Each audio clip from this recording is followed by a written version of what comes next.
Tiago Marques, qual é o teu motivo? Acho que é utilizar a minha energia e o meu tempo para ter impacto positivo nas coisas que faço.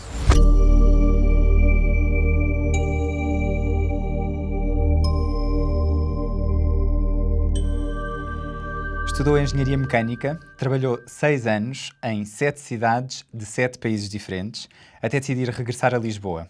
Juntou-se com 2 amigos do técnico e fundaram a Green Metrics.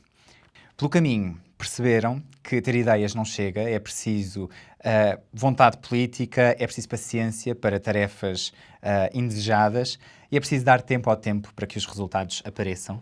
Tiago, muito bem-vindo ao podcast do Motivo. Obrigado por aceitares este convite. Obrigado. Porquê é que defines assim o teu motivo? Eu acho que nós passamos muito tempo a fazer muita coisa que, quando paramos para refletir, não importa muito. Ou não tem um impacto direto nas pessoas e nos valores que acreditamos. E algo que me motiva a fazer o que fazemos hoje, e acho que cada vez mais estamos alinhados com isso, é usar o nosso tempo e a nossa energia e as nossas atividades do dia-a-dia para conseguir fazer alguma coisa que tenha um impacto positivo a diversos níveis. O nível mais próximo é o nível social, familiar, amizade, enfim, mas felizmente aquilo que temos feito tem conseguido mostrar algum impacto a nível mais, a maior escala e portanto acho que cada vez mais felizmente posso dizer que estou a alinhar a forma como invisto o meu tempo com esse valor. Com esse propósito, não é? Já estás a falar aí no plural, porque obviamente estás aqui também a representar a empresa que cofundaste com estes 2 amigos. Como é que apresentas esta empresa? A Green Metrics é uma startup de tecnologia focada no desenvolvimento de soluções para adaptação às alterações climáticas. Esse é, assim, o grande tema que nós trabalhamos. Trabalhamos em diversas verticais, 3 principais, que são sistemas de detecção de inundações para cidades, sistemas de monitorização de umidade no solo para otimização da irrigação e sistemas de monitorização de espécies protegidas, de vida selvagem. Então essa é assim a apresentação em 10 segundos, mas nós atualmente trabalhamos muito mais focados na vertical de detecção de inundações, que é um problema que tem vindo a tornar-se mais, mais frequente e com danos mais severos e atualmente representa talvez 80% a 90% do nosso esforço. E essa linha de atuação já não se resume a Portugal e ao território português, e já vamos falar também sobre isso, mas antes de avançarmos mais profundamente para aquilo que a Green Metrics faz, tu sempre quiseste ter uma empresa? Não.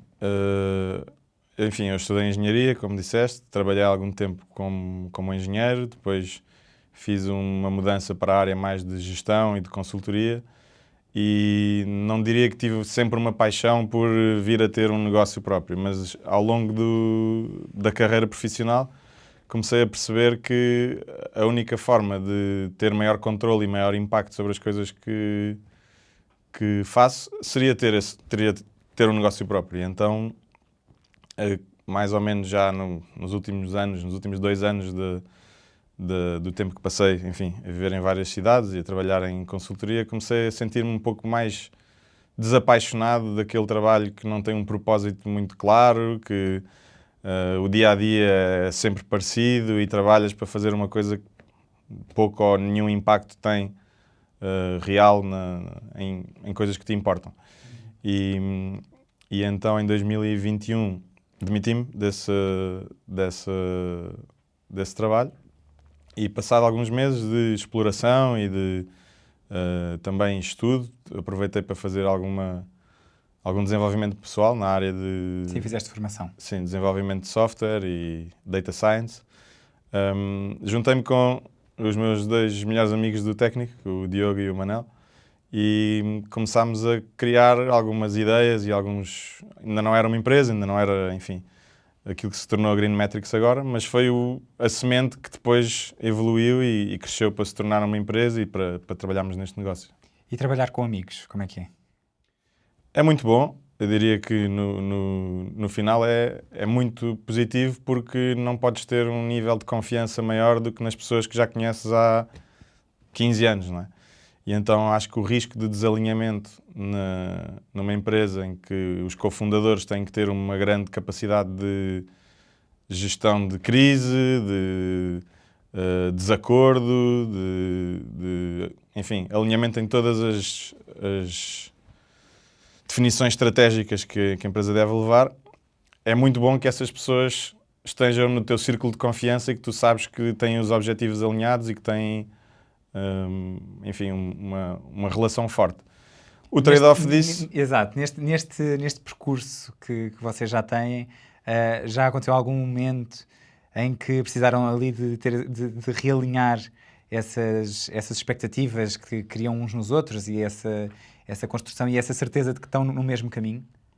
Não, nunca houve um momento de realinhamento porque esteve realmente sempre alinhado. Aquilo que existe muito é que tens uma relação de amizade de longa data que se converte lentamente numa relação profissional e depois o desafio é gerir a relação de amizade com a relação profissional e isso é um trade-off, não é? Porque acabas por passar muito mais tempo com essas pessoas em contexto de empresa e a resolver desafios do dia-a-dia, mas felizmente nunca houve assim um momento de desalinhamento ou de questionar, ou enfim, temos estado muito alinhados. Vamos então agora falar aqui assim, em concreto, sobre esta ação da Green Metrics na prevenção ou no apoio à prevenção de cheias, de inundações, com, neste momento, parceiros ou clientes como a Proteção Civil de Lisboa, de Oeiras, de Tavira, de Loulé, portanto, de vários municípios em Portugal e também já fora de Portugal, mas já vamos falar sobre a parte, a internacionalização. Aqui em Portugal, quando vocês estavam a pensar na construção da empresa, já anteviam que iam depender bastante do poder político e das mudanças que isso propicia? Não, porque no início nós passámos pelo processo de Product Market Fit, que é o processo inicial numa criação de uma empresa, de um produto novo, de uma startup, que é tentarmos perceber onde é que a nossa tecnologia e as nossas soluções se encaixam, ou seja, que problemas é que nós realmente conseguimos resolver com o stack tecnológico que trabalhamos. E foi aí que começámos nessas várias verticais de irrigação, da vida selvagem e das inundações. E dependendo da vertical, ela tem diferentes targets. Então, o target da irrigação, nós conseguimos fazer algumas experiências iniciais e expandir com campos de golfe. Então trabalhamos com alguns dos principais campos de golfe de Portugal, que aí é um cliente do setor privado, mas quando realmente ganhámos concluímos que a tração estava realmente na vertical das inundações, é que realizámos que, ok, isto vai ser trabalhar com o Estado e com as autarquias e com entidades públicas. Apenas, não é? Porque até praticamente... agora apenas, mas nós estamos a explorar alguns caminhos paralelos com, por exemplo, privados? Empresas de seguros que possam utilizar este tipo de tecnologia para minimizar o risco de inundação nos segurados. Mas isso ainda é muito incipiente, ainda está numa fase muito inicial exploratória. Mas realmente sim, atualmente 90% da nossa receita vem de entidades públicas. E acredito que isso seja um grande desafio. Faltou aqui assim só explicar, porque eu estou aqui a cometer um erro, que é como eu sei no que é que consiste, mas basicamente vocês, e explicando aqui para quem nos vai ouvir e não percebe muito ainda deste assunto, vocês recorrem a um sensor que depois emite um alerta para a Proteção Civil a dizer que naquele local está a começar a acontecer uma inundação. Exato. Para explicar assim rapidamente em 30 segundos, nós usamos uma combinação de hardware e software. O hardware são sensores que medem diferentes variáveis ambientais. As três principais, no caso das inundações, são a precipitação, o nível da água em rios, ribeiras e condutas de drenagem subterrâneas e, finalmente, detectores, sensores de inundação, portanto, detectores de água em sítios onde não deveria existir água. Certo. Então essa é a combinação de sensores que utilizamos nas inundações, mas para fazer o paralelo com o golfe, todo o sistema é semelhante, a única diferença é que em vez de monitorizarmos precipitação, nível de água e detecção de inundações, monitorizamos o nível de umidade do solo nas raízes das plantas. Vou aproveitar esta questão de estares a falar dos campos de golfe, porque também, quando se cria uma empresa, quando se tem uma ideia, e só isso não chega, vocês foram para o terreno, conseguiram fazer alguns projetos com campos de golfe, e depois há ali um momento em que a ideia começa a bater na parede e vocês percebem que não está a correr tão bem. Porquê? Boa, isso é uma excelente questão. No processo de Product Market Fit existem data points que o mercado nos dá que nos indica se estamos na vertical certa com o produto certo, ao preço certo. E nós começámos a perceber muito facilmente isso, e posso dar aqui sim, alguns exemplos mais concretos para não ficar uma coisa muito abstrata, mas vamos ao caso do Golf concretamente.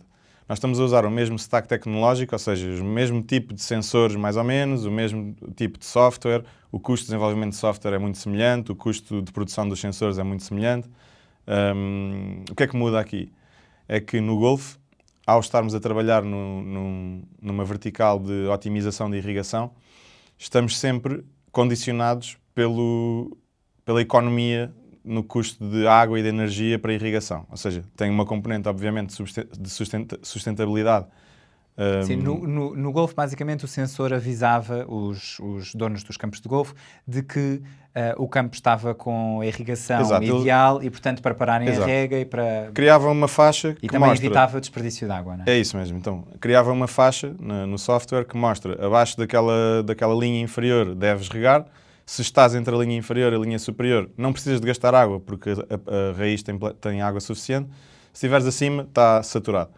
Mas o que é aqui o ponto-chave? É que nós estávamos a trabalhar dentro de um business model de um campo de golfe, que vamos dizer que gaste 100 mil euros por ano em irrigação, em custos de água e energia. Isso significa que se a nossa proposta de valor é uma poupança de 20%, então muito rapidamente eles tiram o caderno do bolso e fazem a conta que 20% de 100 mil euros dá 20 mil euros. Portanto, quanto é que custa a solução, quanto é que é o custo anual, a manutenção, etc. E, portanto, estamos imediatamente limitados a um range acima do qual não podemos ir, porque aquela solução aplicada naquela vertical não permite, não tem lógica, não é? Gastarem 25 mil euros para poupar 20 mil euros. E então isso foi ali um Vocês sinal... perceberam isso, não é? É que os diretores de campos, os donos dos campos de golfe, não sei qual é que é o termo técnico... Os greenkeepers, que são quem faz a manutenção da relva.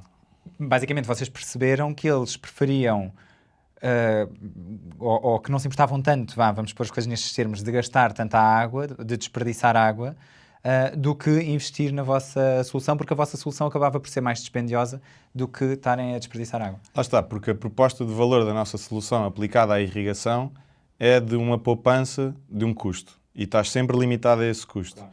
E foi aí que percebemos que, noutra vertical, como a detecção de inundações, nós não temos um limite superior.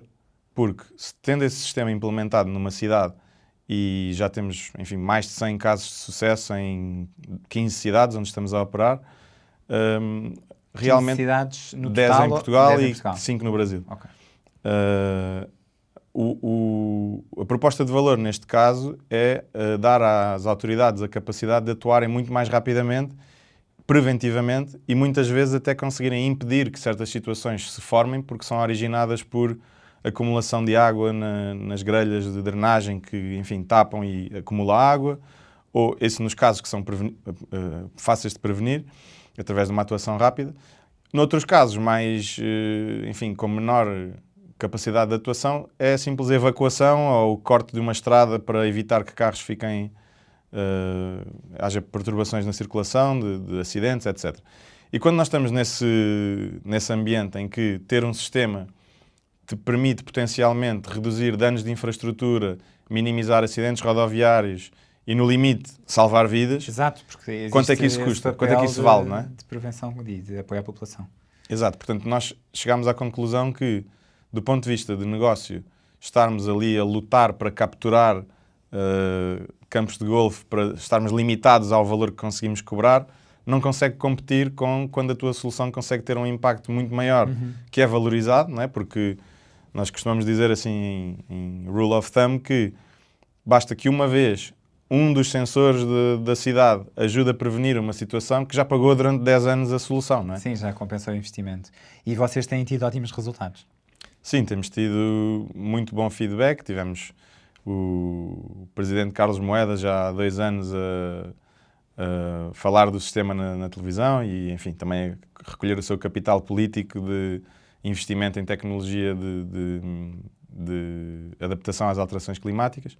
Tivemos agora na semana passada, as últimas 2 semanas, alertas por todo o país, também se viu nas Com as notícias. tempestades que têm acontecido nos últimos meses, na verdade, situações muito pontuais de muita precipitação, acredito que os vossos sensores disparem. Sim, porque lá está, neste momento temos a Proteção Civil das 10 cidades, enfim, das 15 no total, mas em Portugal das 10 cidades, com uma plataforma numa televisão na sala de comando que lhes indica em tempo real e em alguns casos até em antecipação quais são os pontos da cidade que têm risco de inundar e isso permite-lhes tomar uma ação muito mais Célere, mais muito rápida mais, e sim, até sim. muitas vezes preventiva, porque começam a ver o padrão que costuma originar inundação E na deslocam rua logo X. equipas Exatamente, e conseguem alocar os meios operacionais para que, em vez de serem surpreendidos, enfim, os cidadãos e os motoristas, em vez de serem surpreendidos, já têm ali uma capacidade de resposta e de mitigação dos danos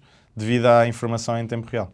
Certo. E, entretanto, falaste aqui já que estão em 5 cidades brasileiras, também com o mesmo sistema. Primeiro que tudo, porque é o Brasil? Bom, houve um evento grande no Brasil que nos chamou muito a atenção, que foi a grande inundação do Rio Grande do Sul no ano passado, em Porto Alegre. Ou melhor, até dando um contexto melhor, essa foi a terceira grande inundação num espaço de 6 meses. Em maio de 2024, houve um evento em todo o estado do Rio Grande do Sul em que morreram quase 200 pessoas. Enfim, foi o evento climático mais desastroso do Brasil. E isto aconteceu em maio de 2024, mas o detalhe aqui é que em setembro e em novembro de 2023 já tinha havido eventos da mesma magnitude, não com tantos danos humanos, mas o bottom line disto é que estes 3 eventos que aconteceram no espaço de 6 meses, do ponto de vista meteorológico, são eventos com um período de ocorrência de 100 anos. Então nós estamos a ver que algo que costumava acontecer a cada 100 anos, ou que existe registro de acontecer a cada 100 anos, no Rio Grande do Sul, em Porto Alegre, a área metropolitana e no Rio Grande do Sul como um todo, aconteceu 3 vezes em 6 meses. E isso chamou-nos muita atenção e percebemos que existe ali uma grande necessidade de melhoria da resposta e da adaptação. E, portanto, esse foi o primeiro fator que nos chamou a atenção. E vocês já estavam atentos a mercados lá fora para se conseguirem fixar? É assim, estávamos numa fase inicial da empresa, não é? Em que o objetivo principal inicial é consolidar o produto, construir a equipa e ainda não estávamos com um foco muito grande em expansão internacional. Mas, dada esta necessidade e dada... Viram a oportunidade. Exato. Dada a pertinência deste tema e também eu tenho alguma familiaridade com o Brasil, como morei lá 2 anos, não que isso tenha influenciado diretamente a nossa expansão para lá, mas digamos que eu... É um território que tu já conhecias. Exato, digamos que eu não via essa expansão como algo assustador, porque, enfim, já estando familiarizado. E então, em outubro do ano passado, abrimos a empresa no Brasil, que é um processo que também muita gente nos desaconselhou. É um processo, enfim, complexo e burocrático, mas conseguimos rodear-nos das pessoas e das equipas certas para nos ajudar e foi muito bem gerido e não tem tido problema nenhum até aqui. Neste momento, os 5 locais onde estão são todos dentro do mesmo estado? Sim, são todos no Rio Grande do Sul, Rio Grande do Sul, okay. Mas estamos a começar a fazer prospecção e a explorar oportunidades em Santa Catarina, que é o estado imediatamente a norte do Rio Grande do Sul. Temos 2 pessoas permanentemente em Porto Alegre e estamos a tentar criar... A equipa do Brasil, sim. Okay. E estamos a tentar criar ali um centro de gravidade na zona de Porto Alegre, que depois pode operar nas cidades próximas. Neste momento temos 5 cidades em operação, Porto Alegre é uma delas. Algumas dessas cidades estão em fase de prova de conceito, então basicamente é um investimento que nós fazemos para demonstrar o funcionamento da solução que depois eventualmente converte numa expansão e numa implementação em maior escala. Falaste dessas duas pessoas no Brasil, no global, estamos a falar de uma equipa já com quantas pessoas? 13. Éramos 10 agora até outubro e temos 2 pessoas já contratadas para iniciar em janeiro e temos ainda uma vaga disponível, caso alguém esteja interessado. Qual é a área? Operations Lead. É alguém para nos ajudar a coordenar a equipa de operações. Mas, portanto, a partir de janeiro, se tudo correr bem, já seremos 13. 2 no Brasil, 1 em Itália e os restantes em Portugal. A pessoa que está em Itália, o que é que faz? É Business Developer. Ok. Vendas.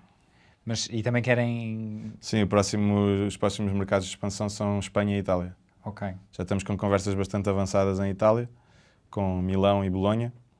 E em Espanha começámos agora recentemente, estive em Valência, que foi também uma cidade muito afetada no ano passado, faz um ano agora. E, enfim, tivemos as primeiras conversas, primeira reunião, já pediram uma proposta e agora vamos ver se avança. Contratar em Portugal é uma dor de cabeça? Não diria que seja uma dor de cabeça. Depende muito da posição também, porque certas áreas, como por exemplo o desenvolvimento de software, vamos ter uma competição, entre aspas, desleal, uma vez que hoje o trabalho remoto é o mais comum. Então o que acaba por acontecer é que uma empresa portuguesa, uma startup com a capacidade de pagamento de uma startup, vai competir no mercado global, em que talvez, do ponto de vista do developer, valha mais a pena trabalhar para uma empresa nos Estados Unidos. E a receber... Era por isso que eu estava a perguntar se era uma dor de cabeça. Por isso, sim, por isso é que eu digo, dependendo da posição, as posições que têm mais competição global são mais complicadas, porque, enfim, nós não nos conseguimos posicionar na capacidade de pagamento de uma grande empresa americana. Noutras posições que não tenham uma dinâmica tão global, não tem sido uma dor de cabeça e temos conseguido encontrar pessoas, fits muito bons. E nestas, vamos pensar nestas 13 pessoas, têm entrado e têm ficado ou têm existido? Sim, até agora ninguém saiu. Ok. Mas também é uma expansão recente, porque nós começámos só em maio. Bom, nós somos os 3 fundadores. No início deste ano éramos 5. Portanto, os 3 mais 2 pessoas. Em maio contratámos mais 3. Portanto, passámos a 8. Ao longo do ano contratámos 2 no Brasil. E agora em outubro é que contratámos mais... Estamos a contratar o terceiro, enfim, seremos 13. Ou seja, de janeiro de 2024 para janeiro de 2025 passamos de 5 para 13. Certo. A Green Metrics começou com investimento só vosso? Sim. Ok. E prevêem manter-se assim? Como é que lidam com essa... Boa questão. Nós tivemos sempre uma filosofia, e digo filosofia e não religião, porque estamos dispostos a alterar a perspectiva. Mas nós tivemos sempre uma filosofia de atrasar ao máximo a captação de investimento, porque aquilo que nós vemos muito, e enfim, falo conhecendo o ecossistema de startups, aquilo que nós vemos muito são empresas que ainda não têm um produto desenvolvido ou uma ideia clara de como é que vão fazer esse produto entrar no mercado, imediatamente procurarem investimento, e isso acaba por vezes criar dinâmicas menos saudáveis da visão dos investidores com a visão dos founders, até de risco, não é? Porque se a empresa ainda não tem provas demonstradas, ainda não tem só uma ideia, isso acaba por ter algumas consequências potencialmente negativas para a evolução da empresa. Então aquilo que nós tentámos sempre fazer, que foi duro e foi um desafio, talvez um dos maiores desafios que tivemos até aqui, foi atrasar ao máximo a captação de investimento. Felizmente conseguimos fazer isso porque desde o início que tínhamos um MVP, Minimum Viable Product, que nos permitia já vender contratos com esse produto que desenvolvemos. Digamos que não é a forma final do produto de acordo com a visão que nós temos, mas é o Minimum Viable Product suficiente para demonstrar como é que funciona o sistema, que benefícios é que pode ter, etc. E isso foi o que nos permitiu evoluir e ir contratando e ir investindo sem ter que levantar investimento, porque conseguimos realmente desenvolver alguma coisa para implementar e já conseguimos receber receita por isso. E isso deu-nos bastante autonomia e independência até aqui. O que não significa que isso não mude, porque neste momento estamos a começar a ter oportunidades do nosso pipeline de vendas que começam a colocar um peso grande na nossa equipa interna de operações, portanto, para a execução das vendas que fizemos. E acredito que isso seja um momento bom para pensar em captar investimento, porque não se trata de fazer testes ao mercado e ver se o nosso produto funciona ou não, já não é essa fase. Sim, porque essa informação vocês já têm. Exato. Não é? Portanto, agora é uma questão de velocidade. Exato, não está fora do campo das hipóteses e veem isso com bons olhos, portanto. Não... Sim, porque, enfim, já não estamos naquela fase de já incerteza seguros, e de já risco. Vão mais seguros para uma decisão dessas.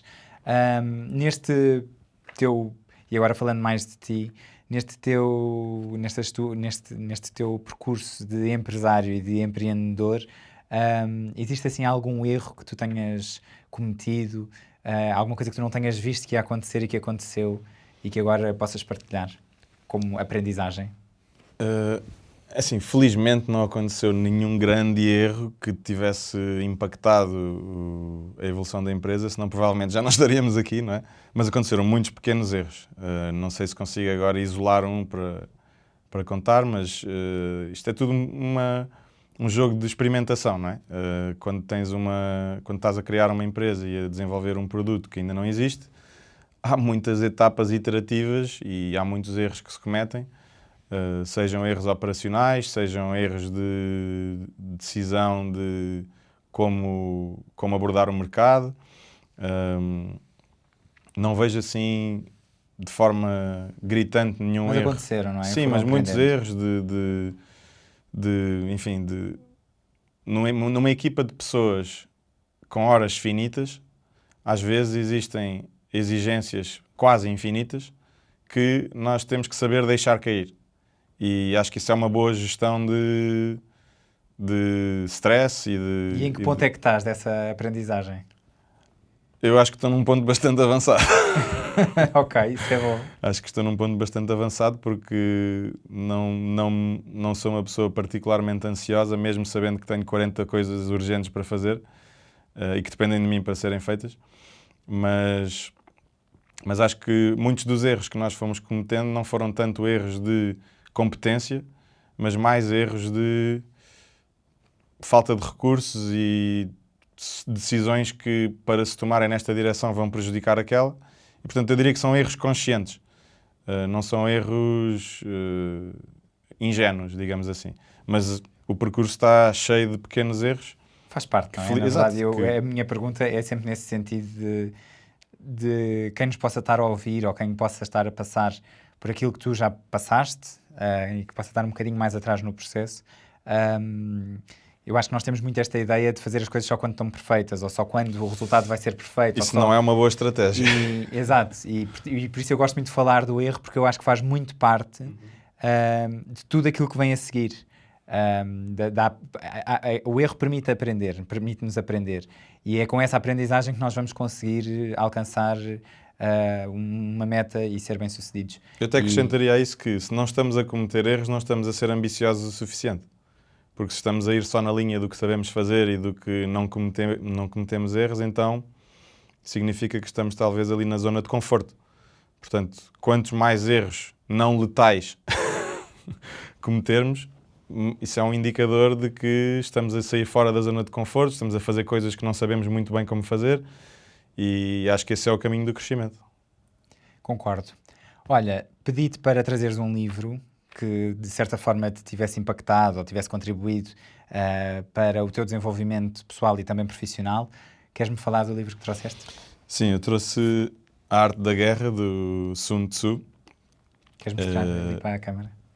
É um livro curto, muito antigo, escrito pelo Sun Tzu, que era um general, um dos maiores estrategas militares da China antiga. E acho que há alguns pontos, apesar de se tratar de um livro de estratégia militar, acho que há alguns pontos que são diretamente transportáveis para o empreendedorismo e não só, também para o mundo profissional, que têm a ver com a preparação e a forma como se enfrentam batalhas. Fazendo uma analogia com o mundo profissional e com o mundo do empreendedorismo, as batalhas felizmente não são sangrentas, mas são batalhas contra os nossos objetivos. E então, neste livro são apontadas formas de encarar as batalhas que eu acho que têm uma tradução, enfim, muito clara. Eu tenho aqui uma ou duas passagens selecionadas. Esta aqui é talvez a mais conhecida deste livro, que diz o seguinte: aquele que conhece o inimigo e se conhece a si mesmo, sairá vitorioso de 100 batalhas. Aquele que se conhece a si mesmo, mas não ao inimigo, por cada vitória conquistada, conhecerá uma derrota. E aquele que não se conhece a si mesmo, nem ao inimigo, será derrotado em todas as batalhas. Portanto, acho que conhecermos as nossas capacidades é um bom ponto de partida, mas se não conhecemos os desafios que estamos a enfrentar ou, por diversos motivos, não estamos preparados para os enfrentar, não nos estamos a posicionar para o sucesso. Então é algo que eu tento aplicar, que é qualquer desafio, qualquer batalha, entre aspas, garantir que tenha preparação máxima para enfrentá-la e de não ser surpreendido por ela. E isso depois leva-me aqui a uma segunda passagem, que é, na guerra, o estratega vitorioso apenas parte para a batalha depois de ter assegurado a vitória, enquanto que quem está condenado à derrota primeiro parte para o combate e só depois procura a vitória. Obrigado então por teres trazido este livro e por teres pensado nestas duas passagens, que fazem todo o sentido, obviamente. Nós começámos a nossa conversa por te perguntar a ti qual é que é o teu motivo. E eu gostava de terminar a conversa perguntando-te, para quem esteja neste momento a navegar por águas desconhecidas, à procura do seu próprio motivo, que mensagem é que gostavas de deixar? Talvez uma mensagem de resiliência, porque em muito poucas fases do percurso o horizonte foi claro.